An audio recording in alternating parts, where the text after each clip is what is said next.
Oduun arraa kun waan hedduu dhokatee ifatti dubbatam. Yoo ati biyya alaa jiraatte oduun arraa kun siif oduu biraa fakkaachuu danda'am.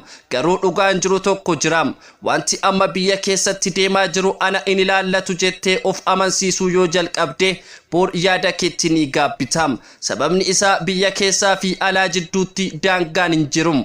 Wanti achitti ta'u jireenya kee asii ni tuqam. Oduu kana jalqabuun koo sababa guddaa qabam. Guyyoota kana namoota biyya alaa jiran hedduun waan wal fakkaatu tokko natti himaa jirum. Nuti fagoo jirra garuu sammuun keenya biyya keessatti dhiifneerram. Maatii firoota hiriyoota achi jiran yaaduu dhiisuu hin danda'anim. Garuu yeroo oduu dhagaanii wanti isaan yaaddessu tokko jiram. Oduun baay'ee ifa hin ta'um. Kanaafi ani arra oduu dubbisuuf osoo hin taane waan ta'aa jiru akka ati sirriitti hubattuuf dubbachuuf hin jiram. Wanta amma biyya keessatti deemaa jiru akka tasaa dhufee tasuma darbu miti. Jijjiirama yeroo dheeraa keessa kuufamee amma ifatti mul'achaa jirudha. Namoonni biyya keessaa jiran guyyaa guyyaan miira sodaa, shakkii fi abdii dhabuun waliin jiraachaa jiru. Ati immoo biyya alaa jiraatte yeroo baay'ee oduu gabaabaa qofa dhageesse. Garuu oduu gabaabaa sana duuba waan hedduu hin dubbatamne jiram. Namni biyya alaa jiraatu tokko yeroo oduu dhaga'u of gaafatam. Kun ana irratti maal fida maatii koo irratti yoo gaaffiin kun sirriidha. Sababni isaa rakkoon biyya keessatti uumamu yeroo dheeraa booda gara alaa ni dhufam. Dinagdee hawaasummaa fi walitti dhufeenya maatii irratti dhiibbaa qabam. Kanaafi oduun arraa kun oduu biyya keessaa qofa osoo hin taane oduu si tuqudha. Haala amma jiru yoo ilaalle wanti ifatti mul'atu tokko jira. Namni baay'een bor maal akka ta'u hin beekne. Kun sodaa uumam. Sodaan immoo murtee sirrii akka hin fudhanne nama godham. Namoonni tokko abdii guutuutti kutanii waan hundi xumurameera jedhum. Kan biraan ammoo abdii sobaa ofitti horachuun waan hunduu ni sirraawa jedhee of tasgabbeessam.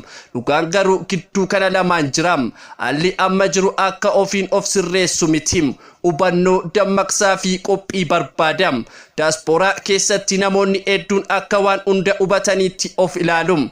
Garuu yeroo dhugaan dhufutti waan hedduu akka isaan hin beekne hubatum. Sababni isaa oduun dhugaa baay'een hin qaqqabum. Kanaafi ani arra wantoota muraasa ifatti dubbachuufan jiram. Wantoota namoonni baay'ee dubbachuu hin feene. Tokkoffaa rakkoon amma jiru rakkoo siyaasaa qofaa miti. Rakkoo jireenyaadha. Gatiin jireenyaa, carraan hojii, nageenya sammuu fi abdii boruu walitti dhufanii namoota hedduu rakkisaa jiru. Kun kan biyya keessaa qofaa osoo hin taane kan maatiin alaa irraa deeggarsa argatan ni tuqam. Sababni isaa yeroo rakkoon achi dabalu dhiibbaan asitti ni dabalam. Lammaffaa wanti baay'een hin dubbatamne tokko jiram. Namni biyya keessa jiraatu tokko yeroo baay'ee waan dhugaa dubbachuu hin danda'um. Sodaadha, daangaadha, haaluma jiruudha. Kanaafi daasporaan oduu dhugaa adda baasuun baay'ee ulfaatam. Garuu yoo oduun dhugaa hin dhagaamne murteen sirrii hin fudhatamu. Sadeeffaa wanti nama hedduu yaaddessu tokko yeroo ammaa kana jijjiirama suuta deemaa jirudha. Jijjiiramni suuta dhufu yeroo baay'ee hin hubatamu. Garuu yeroo hubatamu baay'ee ulfaataa ta'am. Kanaafi namni hubannoo qabaachuun dura of qopheessuu qabam. Ani oduu kana yeroon dubbadhu si sodaachisuuf miti si dammaqsuufidha. Namni dammaqee biyya alaa jiraatu si biyya keessa jiraatu si murtee sirrii fudhatam. Murtee sirriin immoo of qopheessuurraa jalqabam. Of qopheessuu jechuun odeeffannoo dhugaa argachuu, haala jiru sirriitti hubachuu fi maatii waliin mari'achuudha. Amma sin gaafadha ati oduu biyya kee maal irraa argataa jirtam? Oduu gabaabaa qofa moo hiikkaa isaa? Yoo oduu qofaa dhagaa jirta ta'e ati guutuu suuraa hin arganne jechuudha. Guutuu suuraa argachuun immoo yeroo fudhatam. Garuu barbaachisaadha. Namoonni biyya alaa jiran hedduu nuti maal gochuu dandeenya jedhum. Deebiin isaa salphaa miti garuu wanti tokko ifaadha. Inni hin beekin irraa beekuun wayya oduu dhugaa dhagoon waliif qooduun fi irratti mari'achuun jalqabadha. Namni tokko qofaa waan hunda jijjiiruu hin danda'u. Garuu hubannoon waliigalaa jijjiirama fiduu danda'am.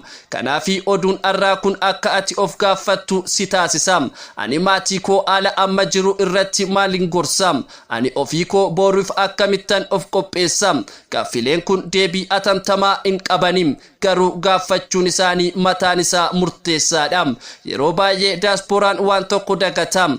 walitti dhufeenya biyya keessaa fi alaa addaan citee miidhaan achi ta'u asitti miira uumam rakkoon achi koo asitti yaada jijjiiram kanaafi oduu akkanaa dhagoon dirqamadham filannoo osoo hin taane xumura irratti ani wanta tokko akkasiif afuun barbaadam oduun kun akka ati hin cufne akka ati yaaddu akka ati mari'attu akka ati of qopheessitu si taasisam yoo ati oduu kana dhagee kun ana in ilaallatu jettee of gowwoomsiteettam yookiin immoo kun ana ilaallachuu qaba jettee tarkaanfii jalqabaa fudhatteettam amma gaaffii tokko siifan dhiisam ati biyya alaa jiraattee biyya kee maal akka ta'u eeggachaa jirtam yaada kee koomentii keessatti naaf barreessim sababni isaa yaadni kee qofaa kee miti namoota hedduu waliin wal fokkaatam yoo oduun kun si tuqe namoota biraa akka dhagaan waliif qoodim oduu dhugaa kan namoota biyya keessaa fi alaa walitti hidhum as irraa ni argattam bor ammoo wanti aaraan ni jiraatam dammaqim dhugaan yeroo baay'ee callisee dhufam garuu yoo dhuftu jabaatti